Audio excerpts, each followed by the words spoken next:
Entrepreneurs aren't born, they're brewed. You are now listening to the Entrepreneur Podcast with your host, Adam McChesney.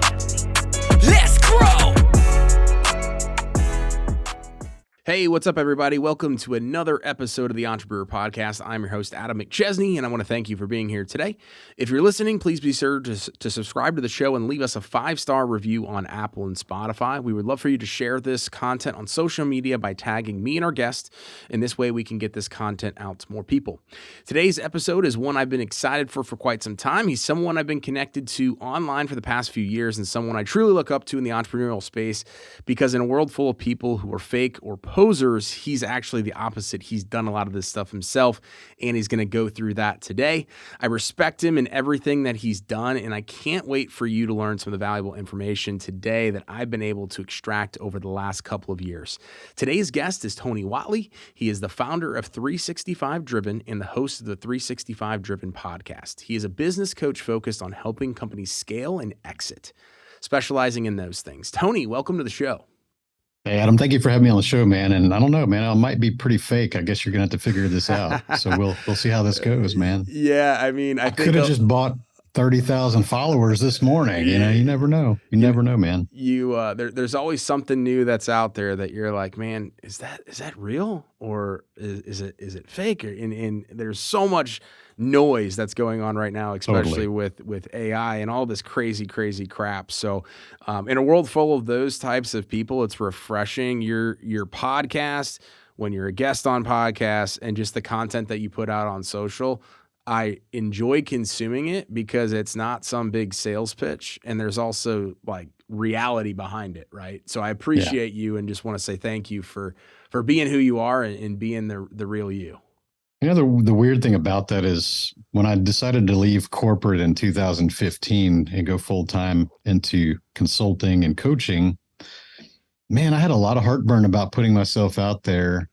And I didn't like being on cameras or recorded voice, or definitely didn't want to be on a stage and things like that, because I'd built a lot of success kind of hiding behind the logo of my companies and did it privately. And you know, I learned as a kid to kind of try to fit in and not stick your head above water because you could get chopped off and things like that. So, I mean, then I got into space. I'm looking on Facebook and Instagram and TikTok, and there was just so many people doing just fake bullshit, like just nonstop, and you know, renting the Lamborghinis, like all the cliche things, you know, and standing in your garage and saying knowledge and shit. So, and I realized that in order for me to put myself out there, before people knew me, I was going to get lumped into the same box. I was going to be the exact same as them. And everybody's going to be like, oh, this guy's probably fake. Look at all the cars he has and things like that. And part of me didn't want to even do it. And it took me another year and a half to finally start thinking about, okay, I'm going to take this serious because, yeah, there was a lot of fakes and a lot of weird shit going on, but I'm not like that.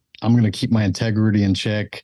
I'm going to be humble about the things I'm doing. And then I know it's going to take years to grow this. And so around 2017 is when I started doing content and videos and putting myself out there and being really uncomfortable doing it. And I just didn't want to be categorized with those people. So now I just have fun making fun of this shit, and it's a lot more enjoyable. It definitely is. And I really like what you said there. And I like that you kicked it off there because like I went full time into entrepreneurship and really started building my personal brand back in 2020. And it's one of those things where like I look back at so many people who have entered the space, especially in digital marketing or whatever industry you want to be, and have since left because they had all of those like flashy things and they built like $1 million business in 10 days and all those types of things, but they're gone now. And I look at like me thinking like very, you know, out of mind being like, man, I kind of like want the success and all those things, but it's got to be too good. It's too good to be true. Right. And I look over the last couple of years of like, man, it's been a slow burn. And now people are looking at me of like, hey, like, how long have you been doing this? Like, it seems like it's an overnight success. I'm like, no, man, like you should have seen the first year. I had like 5 people liking my stuff, and it was my mom and my dad and all of this stuff. It wasn't the sexy, like quick burn that a lot of people I think are looking for with like instant gratification. No, and actually I was just having a conversation on that subject with a client of mine right before this interview. And he was considering starting a PR agency to help people in marketing, getting on stages and podcasts. And I said, man, this sounds good. And it sounds like you're really helping people. But what I've determined over my years of doing this now is that if you're promoting somebody or you're trying to be a star maker, you can't be doing more work than that person should be doing for themselves first. Mm-hmm. And so when you think about this, everybody wants a shortcut. Just like you said, they want the influence, they want the fame, they want to get on these big stages, get on these different podcasts. They want to call up Joe Rogan and go, yo, bro, like, can I be on the number one show in the world? Like, you don't know me, but you will if you bring me on the show. And so you have this weird lack of humility and big egos out there. Mm-hmm. And they want to pay someone to go promote them for them, but they're doing it wrong. Because I've seen this before. People with actually a lot of money will try to get into the space and they think, well, I just throw a bunch of ad dollars and run a bunch of ads and hire an agency. Like, I'm going to get all these opportunities, but it doesn't work for them either. Because you can put the marketing out there. You can put your face out there through paid ads. But if somebody clicks through and goes to your website or visits your social media platforms and they look and there's nothing there and you're not really doing anything, you're not contributing the value on the back end, you're basically advertising an empty store. And when people show up to an empty store, they don't do any shopping or hanging around. So that's why I say, if you're going to market or build something, you better be damn sure you're putting all the effort you can humanly put possible behind yourself first. And then you hit that plateau and you can't go any higher. And that's when you should be reaching out to PR and media to amplify where you're already at. Yeah, no, I mean, I think that exactly what you just mentioned, a lot of different avenues feed into that, whether it's digital marketing, whether it's PR, whether it's influence, whether it's hiring a business coach, like all those types of things where you're on a solid foundation and you have the track record and you have the business, you have all those things. When there's not, like, obviously there's going to be holes in the business and the systems and things like that. But when it's real, when it's authentic, you're able to amplify it that much more versus if you're on a faulty foundation and all these things come into play, it ends up crumbling down. So what types of like coaching programs and things like that you do offer right now? And like, who is your ideal client? Well, I would say that there's different tiers with coaching. You have the free mass market. That would be the podcast, 365 Driven. Mm-hmm. There's a book on Amazon, $14, very low entry ticket to help people start businesses, right? So you try to build a succession plan. That way people can start, because you want to be able to help as many people as possible, but they can't always have access to my time because that's the limited variable. But then you have the mastermind group coaching type formats where these are groups of usually 8 to 15 type of people, could be various industries. I got one right now that's going on that's really focused on automotive industry, things I have my background. And those are like 1-year programs where we bring different business owners in and we have like a collective thought. We share networks, education, experience. I'm coaching those things. We meet up every other week, that kind of idea. And then the private one-on-one clients tend to be business owners that are 7 and 8 figures. So I think my lowest revenue is probably a 1.5 company, and I've got a client that's about 50 million a year. So it kind of varies in there. But a lot of the problems when you have that kind of business, even in the 10 million plus mark, is a lot of the issues are the same thing. And most people would be surprised if you never had a business coach, like a legit business coach, you'll find that 75% of the conversations are actually not about your business. It's about what the biggest problem or challenge that you're facing any given day, because we know that if there's something that's going on in your life, whether that's your children or a crappy employee or a bad partner, or your wife's giving you a bunch of shit, like whatever your biggest anxiety and challenge is in this moment is the thing that you're going to be preoccupied focusing on all the time.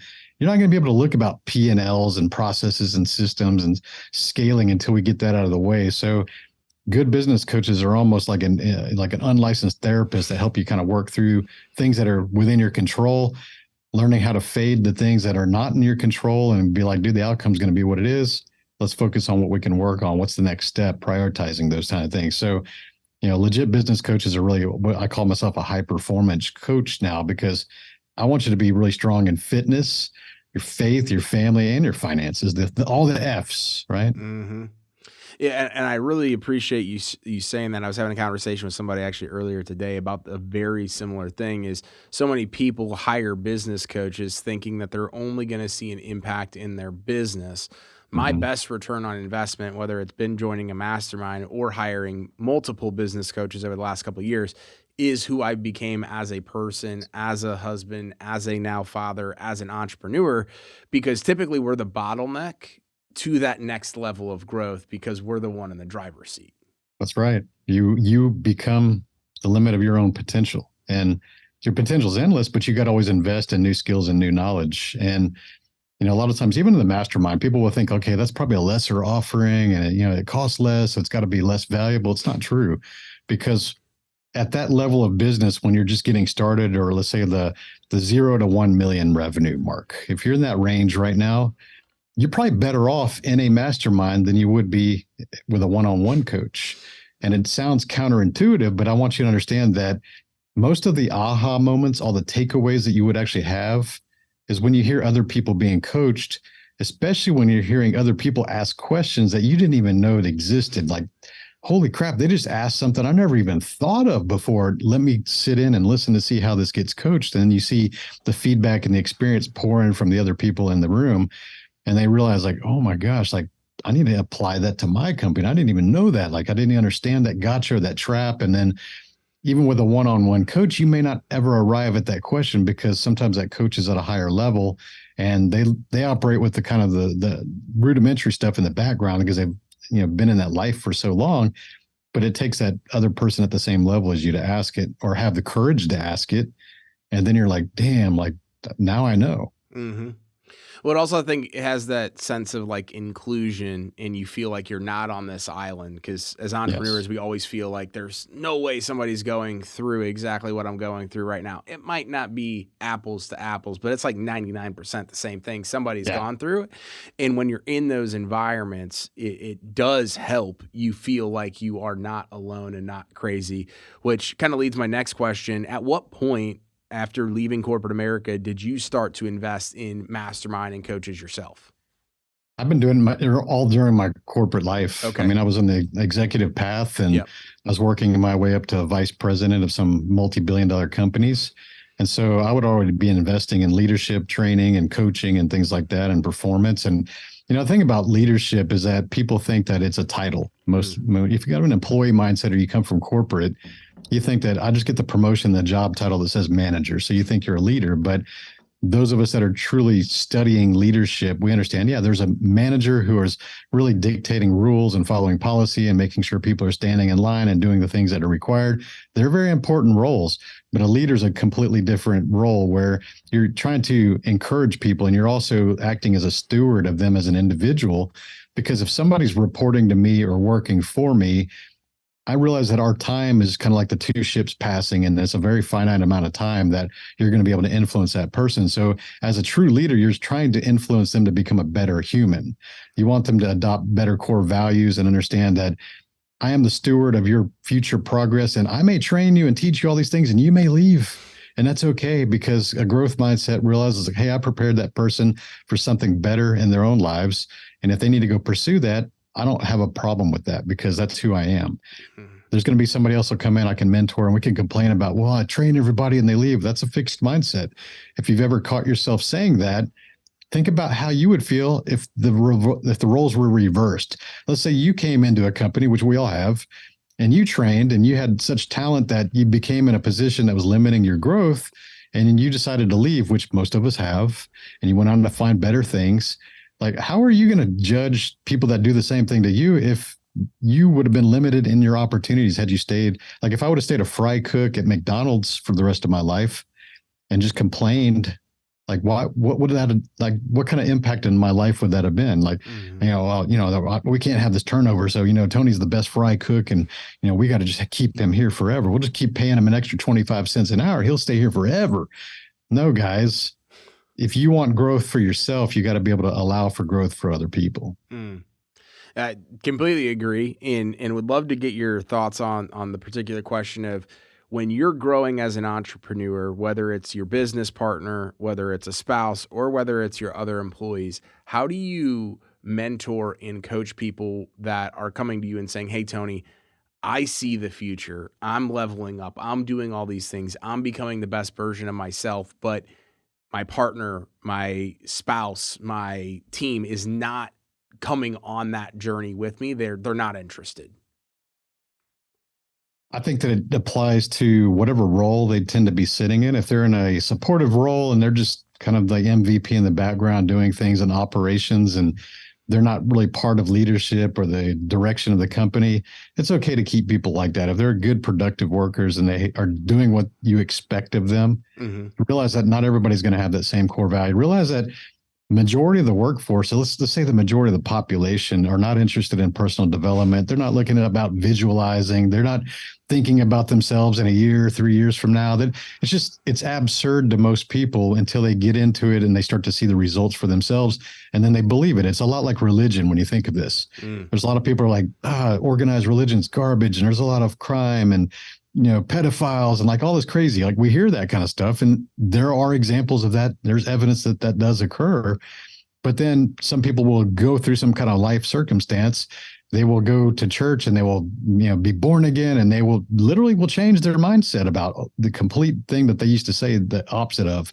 And so until people get into something, they find out what it works for them and they start to see results for themselves, then they start to adopt it and it becomes part of their own belief system. So I try not to judge people that I used to judge. This is maturity and wisdom. I used to judge them and be like, hey, how come you can't keep up? How come you can't stay in shape? How come you can't, treat your wife better? How come you can't spend more time with your kids?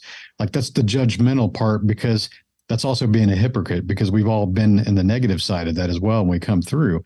So I try to have empathy more for people and understanding I'm meeting them where they're at. I don't understand their background. I don't understand who raised them. I don't understand the limitations they've been having in their lives or their personal thoughts. And so I try to meet them where they're at.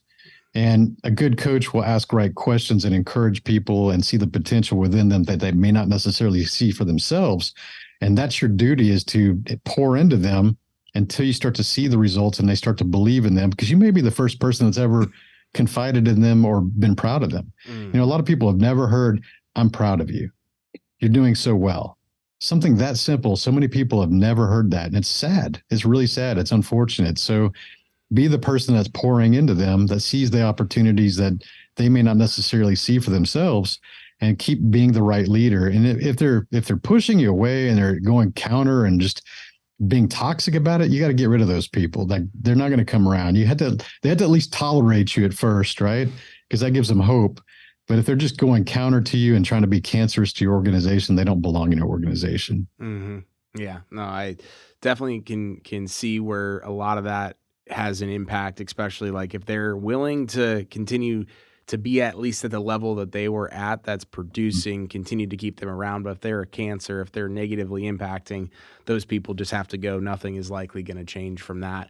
What are you seeing right now when people are coming to you and they're like, hey, Tony, I know you mentioned like people are hiring you and working with you to scale and then exit, but outside of maybe those things, or maybe if that is one of the key things right now, what are you seeing right now in the market that a lot of people are like, hey, Tony, I need help solving X, Y, and Z right now? I think it's really about accessibility and understanding your proximity when you're a business owner.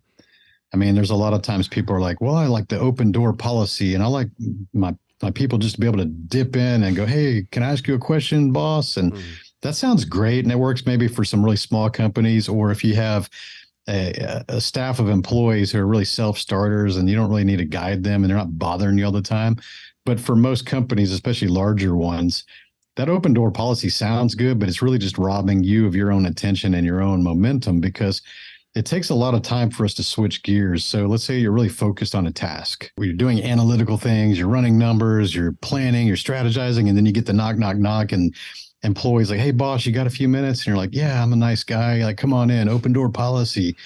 So you spend all this time and you waste all that time, because then as soon as they leave, you got to regroup and you go, where was I? And I had to backtrack and kind of rebuild that momentum. So you're losing a lot of time, and that probably will burn 5-10 minutes every time you do that. So humans are not really good at switching tasks. So therefore, we always want to make sure we're operating from a calendar, simple calendar, whatever's on your phone. If you got a iPhone or Gmail calendar, like whatever you work, where you can enter the task. Like you and I, we scheduled this interview on a calendar. So therefore, I'm able to be fully present during this time slot. I'm not worried about what's coming up next or what happened earlier this morning, or what's coming up tomorrow. And I think also one of the biggest source of anxiety from people is because they're trying to remember all the things they have to do. But if you could just adopt working from a calendar and booking out specific time for each task that you should be doing, it gets it out of your brain. You don't have to remember it anymore. It's all written there. It's planned weeks in advance, months in advance, if you're like me. And now I can be focused, really present on the thing that I'm working on in that time slot that I happen to be in at any given time. And I don't have to worry about what's coming up tomorrow or the Friday or Saturday or Sunday and things like that. So learn to do those kind of things. Guard your time, guard your proximity, guard your access. And don't think that you're being a bad person to do that, but you really do have to be this way to have the, like no one answers, nobody calls my phone. I don't have the ringers on. I have 0 notifications. I control access to my phone. I don't let the phone control access to me. If somebody sends me a text message, they should not expect a response until I am ready to look at the phone. I do not let my inbox or my phones dictate what I do. I control, like, hey, between 9 and 10 a.m., I will look in my inbox and I will go through that, take the highest priorities, respond, forward on the rest one to the team. I may look again between 3 and 4 p.m. every day. That's the only time I'm looking in the inbox. I will not look in, like some people look at it every 10 minutes or looking for something, Yeah, if you're looking for some important thing, maybe that situation, but people like get addicted to the inbox. They get addicted to texts. They get addicted to direct messages on social platforms. Like, you got to remove all that stuff and really focus on what you should be working on. Yeah, no, you're literally preaching to the choir right there. Earlier this year, I put everything on do not disturb. I started structuring out time when I would respond to emails, call people back, all of those things. And it was the biggest game changer, not just from a productivity standpoint, but from that stress and anxiety. And yes. I did it for 2 years where I was like letting this thing control me. And I thought that I had to be, and I'm sure a lot of the people that you work with think, hey, I have to be like right by my phone because if a customer calls me, if a team member, like if somebody calls me and I don't answer right away, what are they going to think of me? Yeah, it's crazy how, here's the problem with technology. I mean, I'm 51 for reference. So when I started my first company, Facebook and Instagram and all that didn't even exist. I mean, I actually exited my first company before Instagram and Facebook existed, to kind of give you perspective. So I'm very familiar with building successful companies without relying on social media and all this access. Mm-hmm. And that's a much easier way to do things. It's a much better life if you can go back to the 1980s, 1990s mentality of running businesses. Yeah. Because with the advent of technology and instant contact and being able to go live on video and all these different ways to get to you, the problem was all this technology was developed to get us time back to our lives. Mm-hmm. Think about this, all the automation apps, all these really cool widgets that we do to automate things and compress time for us. What do we do as entrepreneurs? We do stupid things like backfill that free time with more work. So we are literally working more than somebody worked in 1980 and 1990 to get the same result because we have technology to compress time so we can do more work and have more productivity. Is the fallacy, right? We think it's more productivity, but it's at the cost of our own mental and physical health. So if you really wanted to do things right and use technology the way it was invented and intended, you would do things to compress time. Yes, that means working less and then filling that back time with things that actually fulfill you, your family, your hobbies, your travel, growing things that you enjoy doing. So don't be backfilling to do more work. It's crazy. Yeah, no, literally I can see how impactful those simple things are, but I've also seen the adverse effect of like, okay, I'm going to stop doing this, but I'm going to start doing more. And it should be that opposite effect of those things, which I can definitely see. What do you say to somebody, like, 'cause I'm sure you see this as well, and I talk to a lot of entrepreneurs that struggle giving up control, thinking that like, hey, nobody can do X, Y, and Z better than me. So like, that's why I'm not delegating and elevating within my company or whatever it might be. What do you say to that person? I ask them how big or financially successful they would like to be, because everybody has a different answer, right? Mm-hmm. When I was younger, when I was in my 20s and 30s, I was all about trading time for dollars and pursuing money and trying to make my millions of dollars, right? Like I was willing to make sacrifices in family and health and things like that. Like most men are like, we should go do that. Like, you got to do what it takes, pay your dues, like that kind of crazy shit, right? Yep. You kind of drink the Kool-Aid and you go do it. And it worked and I made a lot of money, but then you start to realize like, I missed on a lot of opportunities and memories and things that I should have been focused on. I could have really had the same outcome if I would have just pulled back on this, and this, and did a little bit more of this, right? And so everybody's got different lifestyle and financial goals. And so I like to work backwards from that. So really, I think that income wise, if you're not living somewhere like Silicon Valley or New York City, like stupid places with high expensive rates, let's say average, right? Your lifestyle really changes around the 100,000 a year mark, and then it really kind of changes again around the 200,000 a year mark. But then between 200 a year and 400 a year, your lifestyle really doesn't change a lot. It sounds crazy, like you doubled your income, but no, by the time you're averaging 200,000 a profit a year, you kind of already bought what you want anyways. You already have the house you're probably going to live in for a few years anyways. And going to 400 is not going to increase your lifestyle some more. So it's weird until you start making $1 million a year.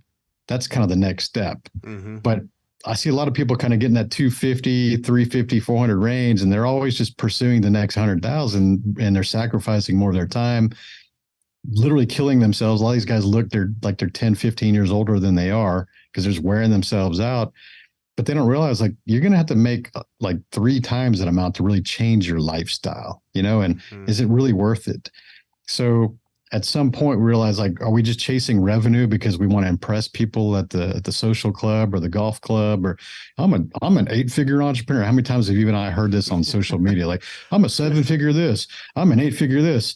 And you think that because you're a 6-figure revenue business owner, you're lesser than, or somehow lesser than a 7-figure or an 8-figure. Oh, they're a little further ahead. But no, there's 8-figure companies out there that lose money every year. A lot of companies, a lot of $10 million selling companies lose money every year. So you'll have a person with a $300,000 revenue company that makes $100,000 a year is actually a better entrepreneur than that $10 million company that's losing money. Think about that, because to me, revenue doesn't mean shit without net profit. If you're not making profit, then you're running a charity. You're just working for free and you're trying to be productive, or you're fulfilling ego, or you think that you're an entrepreneur, that you're better because you got 100 employees versus the other guy got 10. Like, no, who's taking home more at the end of the day? That's going to tell me if they're a better business owner or not. And most people don't like to hear that because we're in this internet social media thing of, well, I got to be 7-figure, I got to be 8-figure, I got to be 9-figure. Like, at what cost? What do you want to earn? How do we work backwards from that? And then we determine what is your time requirements to do that. Because you talked about control. If you're happy making $1 million a year with 5 employees and you can control and still be a part of that, there's nothing wrong with that. There's absolutely nothing wrong with it. But if you want to go 20, 30, $40 million company with a team of 100 employees, you're definitely going to have ranks and ladders and putting the right people in place. Yeah.